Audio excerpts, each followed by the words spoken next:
Okay, we're going to discuss what is referred to in Buddhism as the three poisons. And these three poisons, and poison might be a little bit of a strong word to describe these things. Another word that I've heard it described as, which I like more, is the three hindrances. Okay, let's go with that one. Let's just go with that one, okay? Poison is just a little bit of a too big of a word, okay? The three hindrances. And these three hindrances, it's very important that you understand them. Now that you're watching this video, I highly recommend you sit your ass down and listen. If you want to know your own human predicament and how to get out of it, sit down and listen, okay? It's not an accident that you're watching this video. So, the three hindrances, if you look at the wheel of life, the Baha chakra, I think it's called, the wheel of becoming, the wheel of life. If you look at it, this is the wheel of Samsara. Samsara is the realm of existence, cyclical existence, okay? And then you will see that there are 6 realms in the wheel of becoming. And these are the realms we talked about previously where beings can incarnate. And it just keeps going on in an endless, infinite cycle. Nirvana is transcending all of this, transcending the cycle of death and rebirth. Samsara. So you will see that the wheel is there and there's 6 realms, and then you've got the 12 links, which are dependent origination of how a being comes to incarnate. And then you go even into this cycle, into the circle, into the wheel. Okay, you will see in the wheel 3 animals. You will see the pig, you will see the snake, and you will see, God, what was it? Some kind of a bird. Okay? So, you'll see these 3 animals, and they symbolize the 3 hindrances. This, you can think of these 3 that we're going to talk about right now as the fuel that keeps samsara going. That keeps you looping,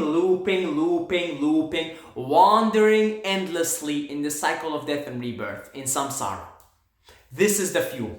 Just like you put fossil fuels in your car, this is the fuel for samsara. This is the fuel for your becoming, for your existence, for your current incarnation, and every incarnation that you've ever had, you're ever going to have. These 3 hindrances are ignorance, craving, and aversion. Okay? Ignorance, craving, and aversion. Craving can be described as desire.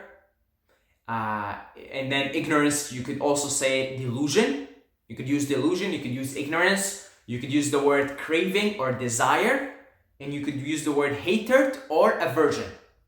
But I'm going to use the word aversion because hate implies that it's just hate, but actually aversion goes a little deeper than that, okay? And so, it is often said that ignorance is the cause of the other two hindrances, which are craving and aversion.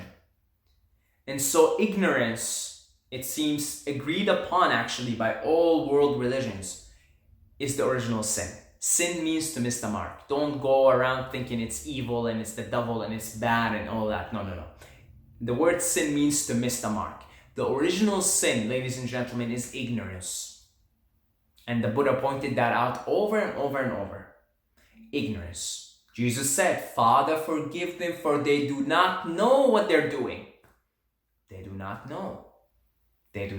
Ignorance. Ignorance is the original sin. This is when we ate the apple. Okay? And we became ignorant of the oneness, of the wholeness, the bliss. And we started this cyclical, dual existence that goes on and on. So it's very important to understand what is going on.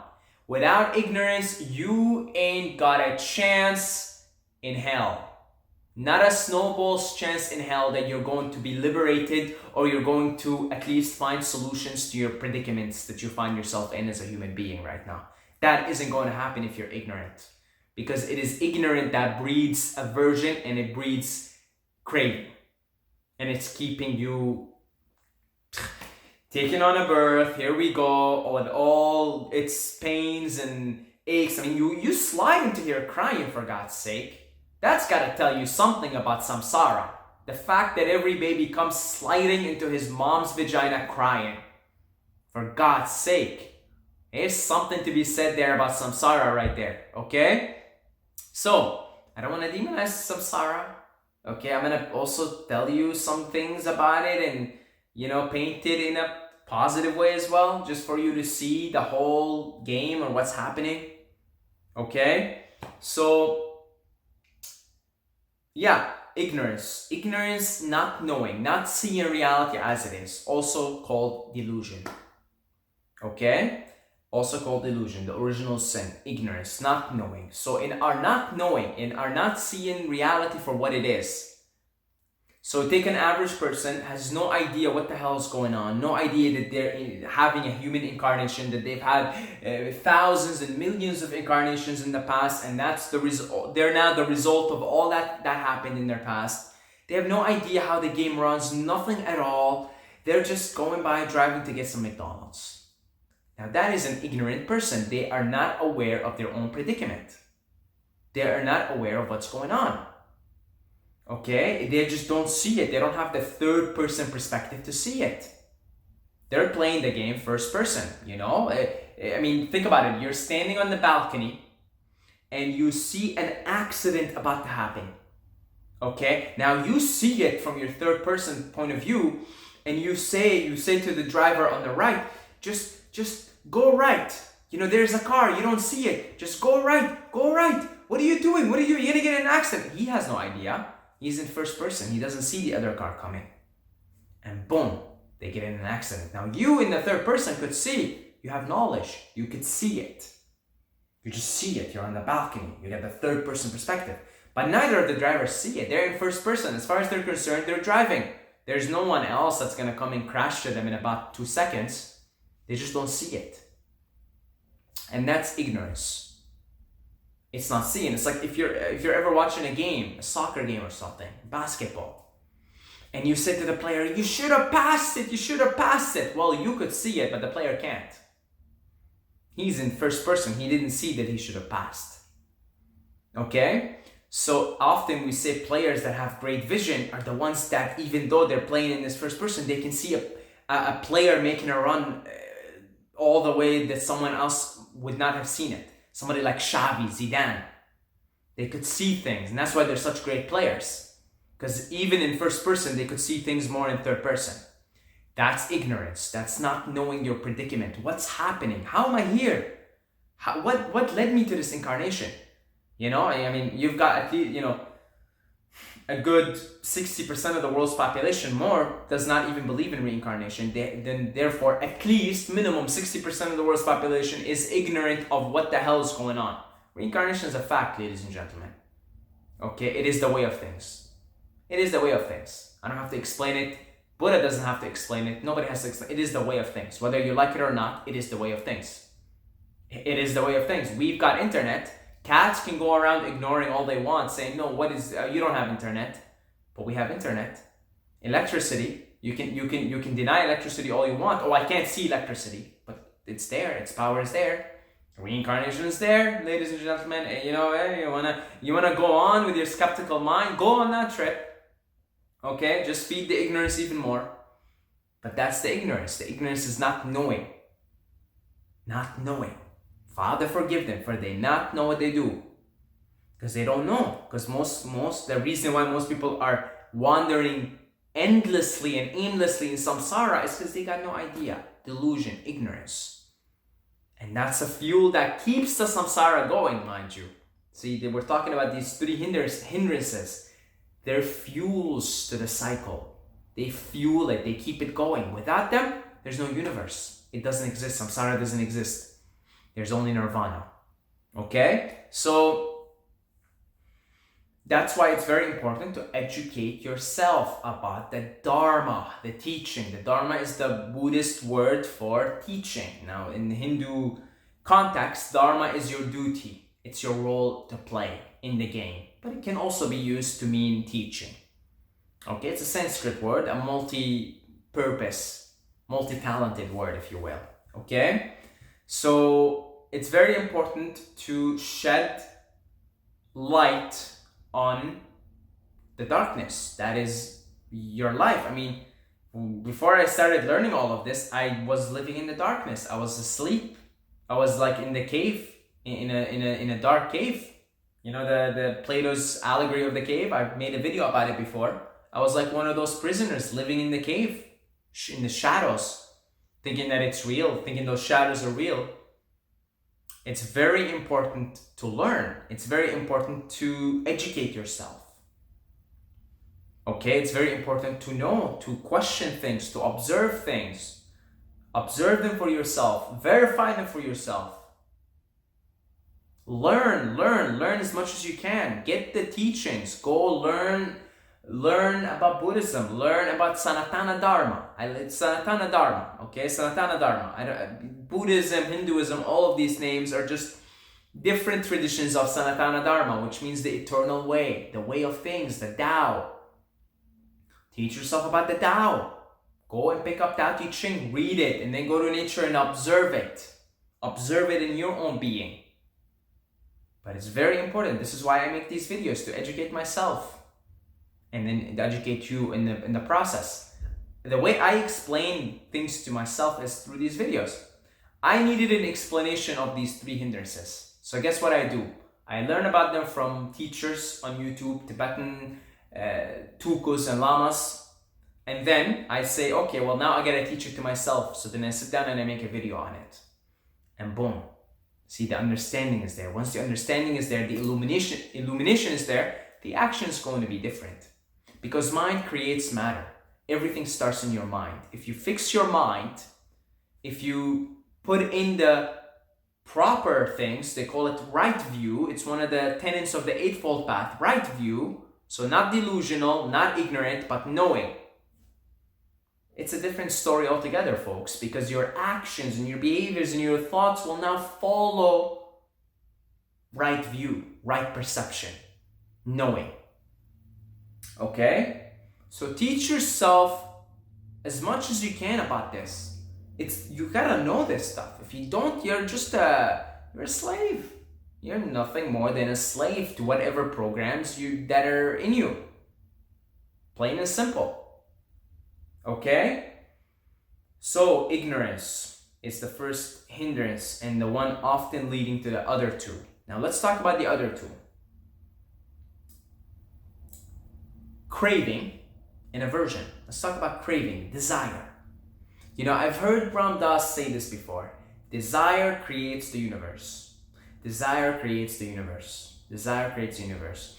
And when Ram Dass went to learn in India, and he met his guru and he met his teacher was the man he spent most of his time with.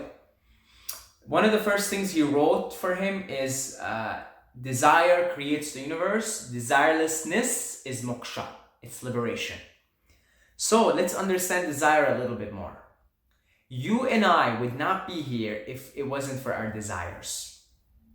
They could be subtle desires, they could be gross desires, they could be any types of desires. We would not, right now, manifest in this form without desires. Okay? It wouldn't happen.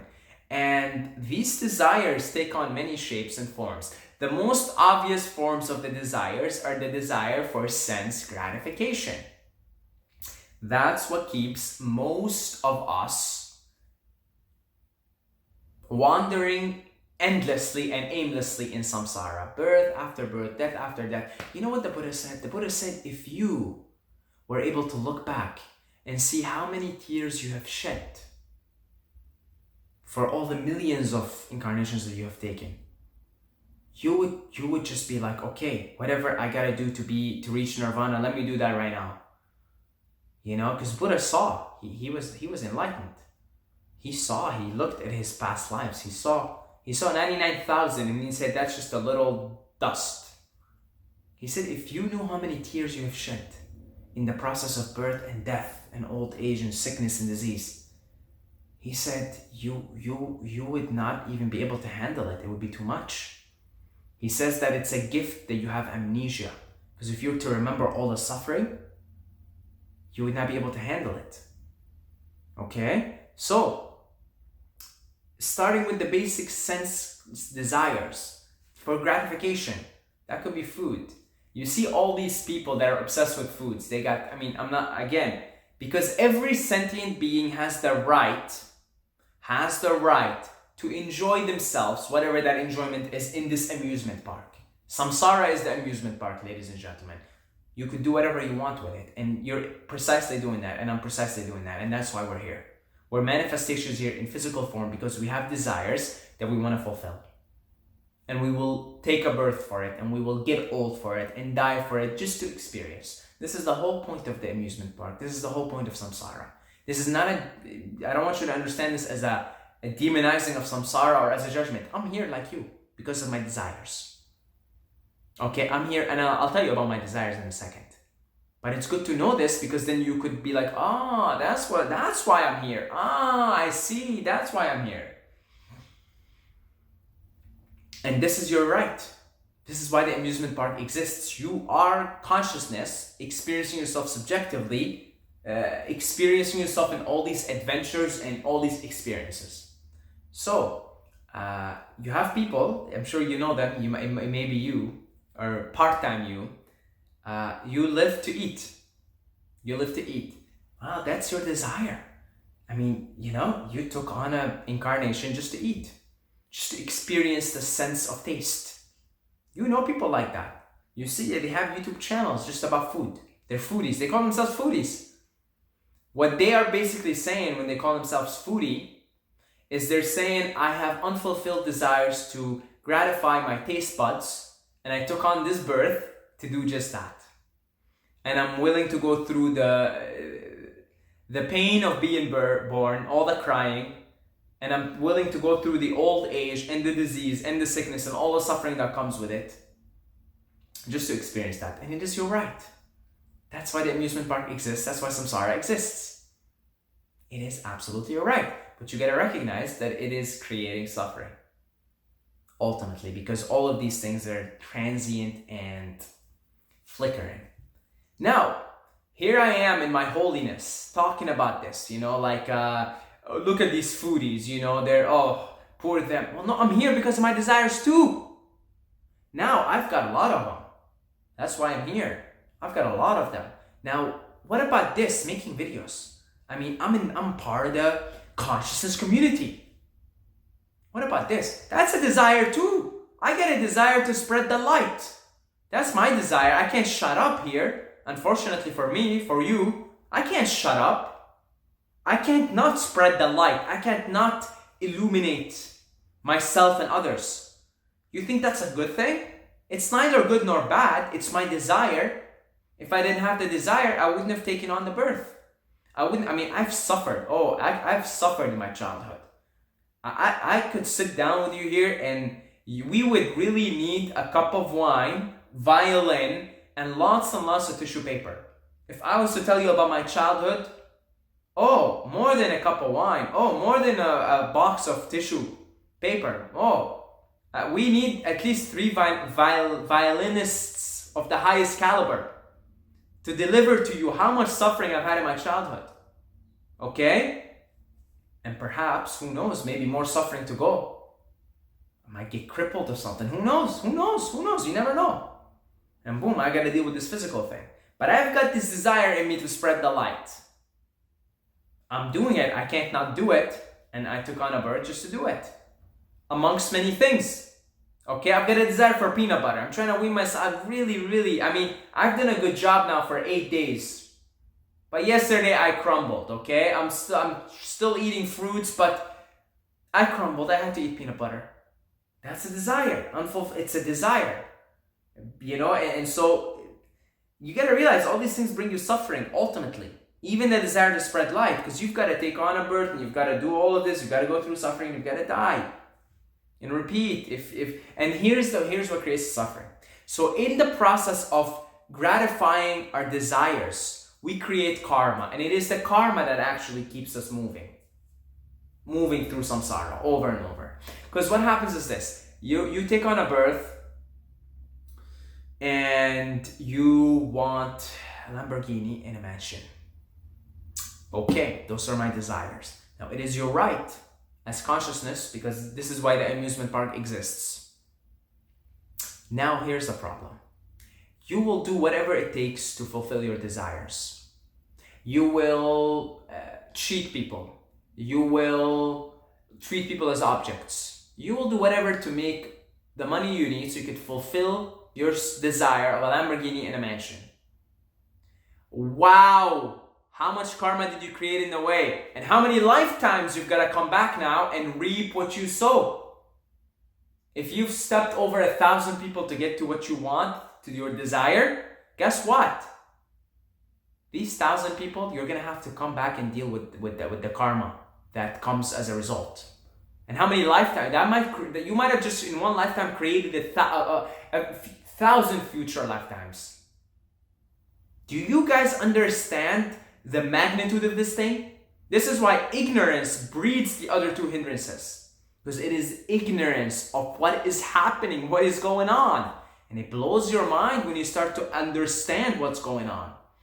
What keeps this happening, this cycle? What keeps you suffering and suffering over and over?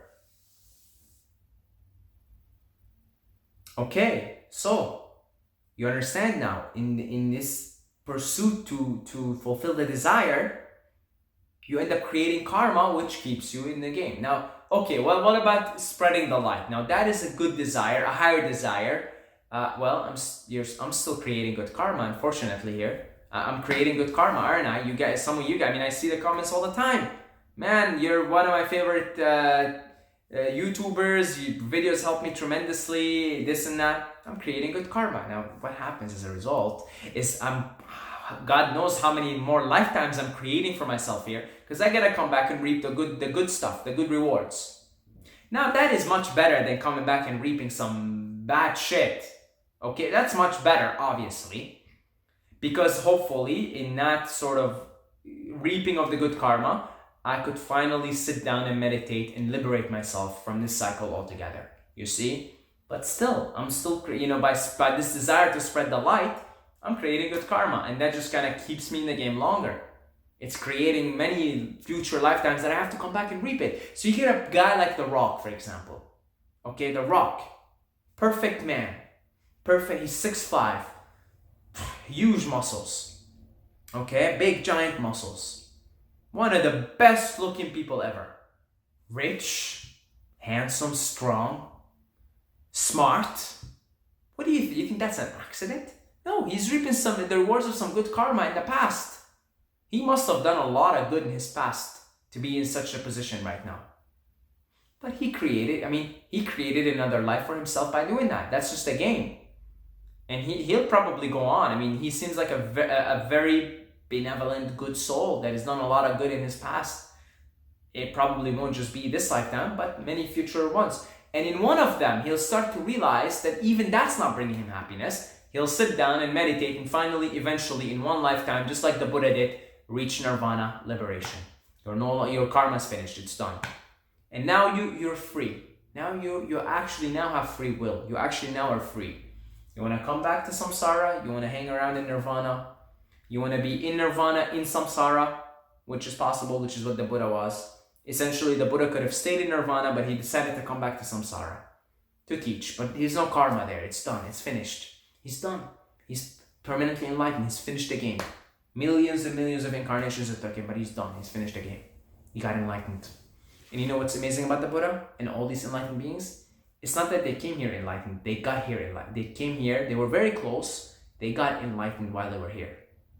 Buddha was a bodhisattva in all his previous lives, the most recent ones. And he only became a Buddha, full Buddha, in that lifetime that we know, the historical Siddhartha Gautama. So even bodhisattvas are people who come back to liberate all of beings. That's a desire also, mind you. The desire to create good, to spread the light. But the logic, and it's very logical, is that do good things. It's good to do good things. Create good karma. Manifest in better life forms, in better circumstances, so that one day you will finally reach nirvana. Because think about it. If you're born in a war-torn country because of some bad karma, you're not gonna have time to sit down and meditate and reach nirvana. You've got bombshells. Yeah, imagine somebody like me, all rosy, high on his throne, goes to Syria, for example, and says, "Hey guys, you and the people that are bombing you are one. You're all God." They'll shoot me. What kind of heresy, nonsensical bullshit is this? Well, of course, you're not gonna be able to comprehend that at that level. You're not. So of course you do good things. Of course, you spread, this is a good desire to spread the light. Okay? You create good karma. That good karma gives you better circumstances. Better circumstances in this lifetime, in the next lifetime. Happiness in this lifetime, in the next lifetime. And then you end up becoming so refined that you become a bodhisattva. You dedicate yourself just to serve humanity, just to serve the planet, just to serve other sentient beings. Still a desire. And that's why you're here. You're manifest, but it's good. Because now, with all this good karma that's coming through your way, you finally have time to sit down and contemplate the absolute. And eventually, one day, just like Jesus did, just like Buddha did, just like Ramakrishna did, just like Ramana Maharshi did, you will become fully Buddha, fully enlightened. And you will reach nirvana and your karma will run out and you are no longer now bound to the cycle of death and rebirth, to the samsara. You're free now. You may come back whenever you want, you may leave whenever you want. You're not creating any more karma here. You're not deluded. You're not under the delusion that you're a separate entity. You've now merged with it all. You've become it all. Okay? So that's a desire, and you could look and see how many desires you have, because by the virtue of being here, you are essentially projecting to yourself into the world your desires. Okay? Yeah, that's what brings you here. So you see somebody who's really like, I gotta build an empire. I gotta make $1 million. I gotta do this. This is all unfulfilled desires. They're here to manifest those desires, but they do not realize that that's just creating more suffering. So by knowledge, by bringing in awareness, by being aware of how the game works, what's going on here, why am I here, what's happening, well, now you could begin to the process, and it's a long process, and it takes many lifetimes to liberate yourself, bit by bit, bit by bit, bit by bit. Okay? And the desires fall away. Because truly, a state of full enlightenment is a state of desirelessness. You no longer desire anything. There's a story of a Tibetan Lama, very, very high being, a bodhisattva. And just at the moment of his death, he thinks of a beautiful deer. Now his desire is this beautiful deer. And guess what? His next life, he's a beautiful deer. Desire creates the universe. Okay, desire creates the universe. If there's no desire, there's no universe. There's no you. There's no ego. There's just oneness. There's pure awareness, pure energy, pure light, pure love, pure beauty, whatever it is. The Tao, the void, the emptiness, the fullness. Whatever it is, however you want to look at it, that's what remains. Okay? But your desire brings about this subjective manifestation, this separate, seemingly separate manifestation, until you realize otherwise through millions of incarnations. Not just as a human, as many, many different life forms in many different realms, not just planet Earth, not just even this cosmos. Because Buddha said there are millions of other samsaras, but for the sake of our samsaras, those are the basic realms, right? We talked about them, the 6 realms. So, desire creates the universe.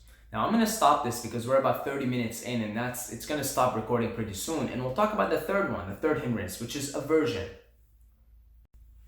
Okay, so I feel like there are a few examples that I want to give in desire before moving on to aversion. So I give you the example of a good desire, a desire to spread the light, a bodhisattva. Okay? Then there's the basic desire, sense gratification, food, sex. Most humans are at that level. There's also anything really. By virtue of being here, you are desiring something. Now, how do you get rid of desire? You don't get rid of desire, okay? The desire falls off. It falls off through proper knowledge and right view and meditation, the Eightfold Path. Any type of spiritual practice that you continue to do, Ashtanga Yoga, so, anything really. The desire falls away. I'll give you an example. I used to be obsessed. By the way, I grew up chubby. Okay, I had it. I came in here with some unfulfilled desires when it came to food. Okay, I was chubby. Growing up, I was chubby. Between ages 10 and 13, I was a chubby kid. I loved hamburgers, shawarmas. Man, I was like, I got a thing for food. Clearly, I came in here, part of my unfulfilled desires is food. What's keeping me incarnating is the desire for food, for sense gratification of mouth, taste buds. And even a few years ago, I loved pizza and I loved shawarmas. Okay, I just love to get myself a big large pizza and just put on some TV show or something. In those days, it was the early stages of Game of Thrones when it was actually good. Get a large pizza and just go to town with it. And that just gave me such pleasure. Now, that actually makes me feel disgusted right now. Now, what happened in a span of 6-7 years? What happened there? The desire fell away on its own. I never went out of my way to try and get rid of it. It fell away. How did it fall away? Through knowledge. Because I started learning that the reason why I was feeling tired, headache, exhausted, fatigued, I couldn't take a shit the next day, all of this was because of the food that I was eating. Now the knowledge made it a lot less appealing. And slowly but surely the desire fell away. Now I am disgusted by that thought. I am actually legitimately disgusted.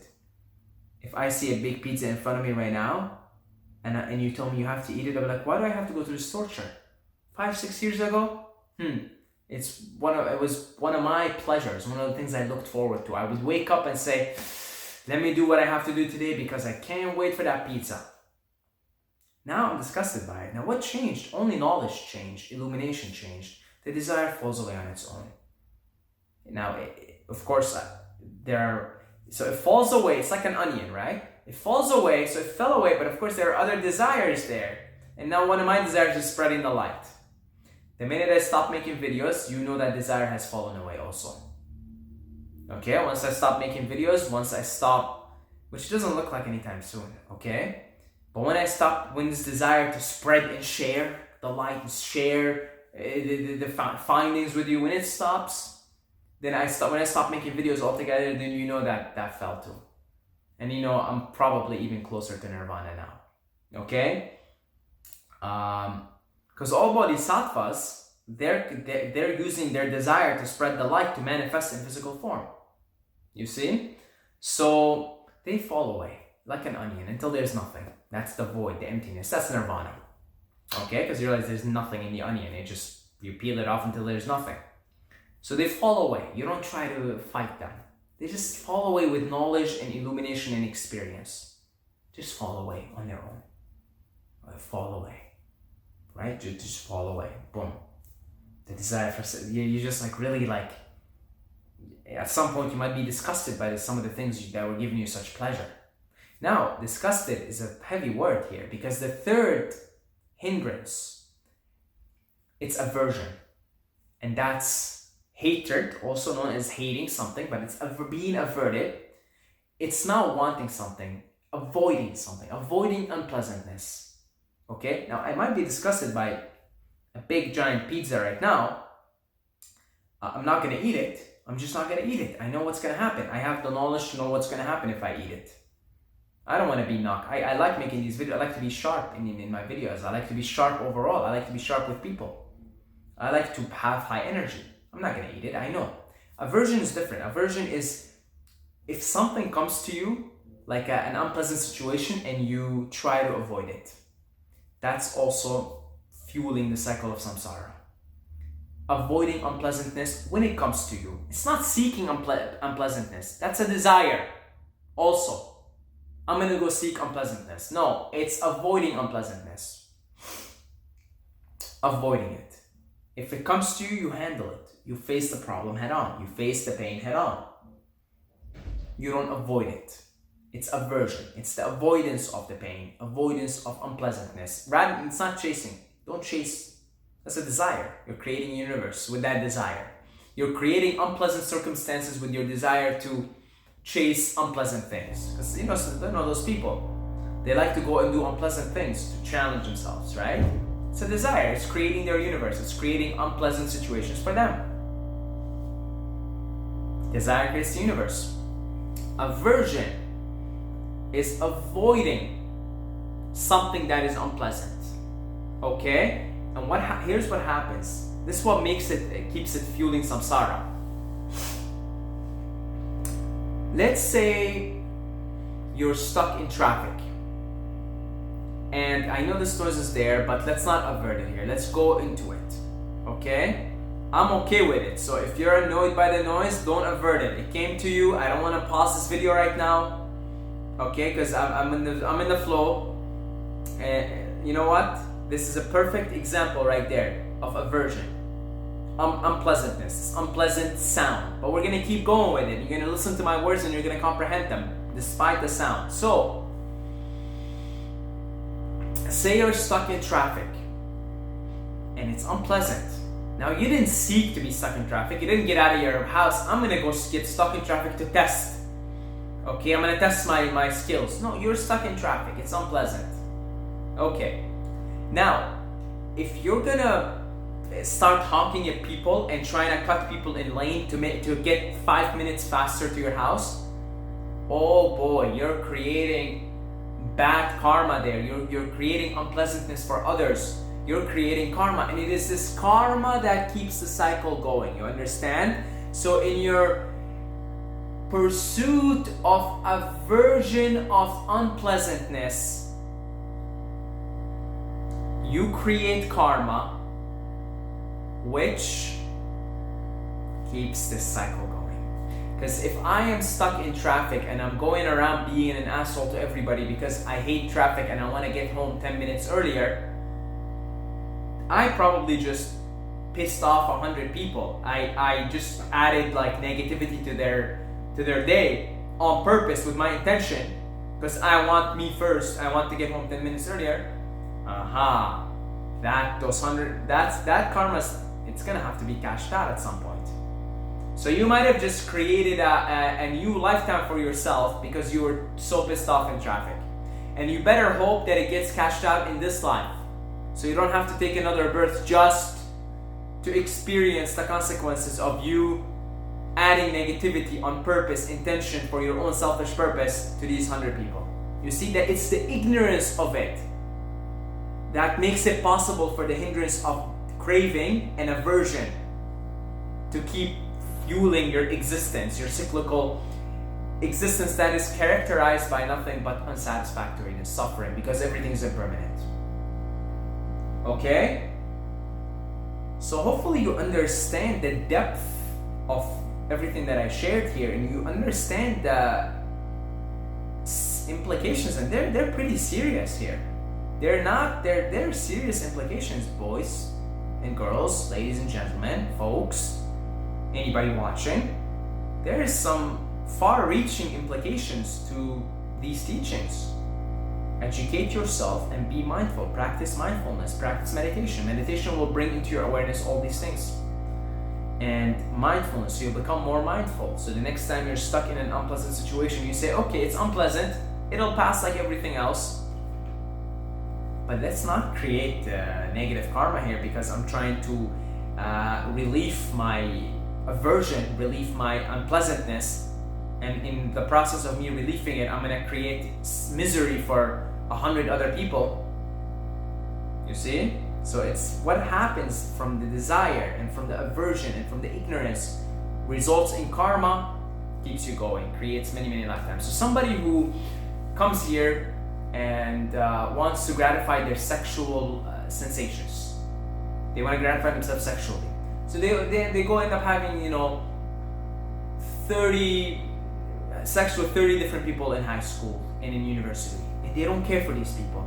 They look at them as objects and they treat them like that. They have sex with them and that's it. And they hurt these 30 people along the way just because they wanted to satisfy their sexual sensations. They want to experience sexual pleasure.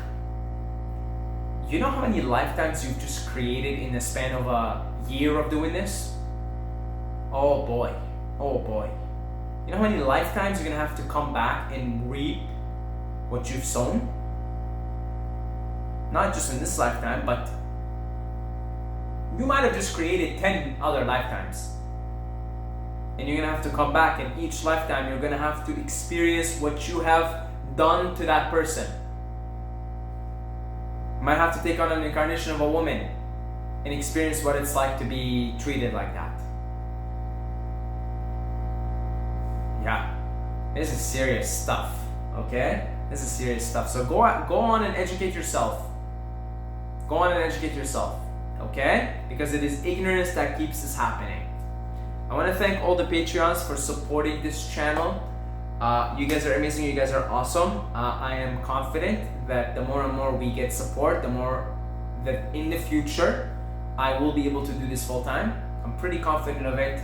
We've got several new family members and Patreons, and I want to thank all the people. If you would like to pledge your support with something as little as $2 a month, that would be amazing. I'm doing this part-time at the moment, and I think I'm doing a pretty good job. Now imagine if I do this full-time, okay? Because if I do this full-time, trust me, that I would sit down here and we could do something here. We could do 3-hour lecture type things, okay?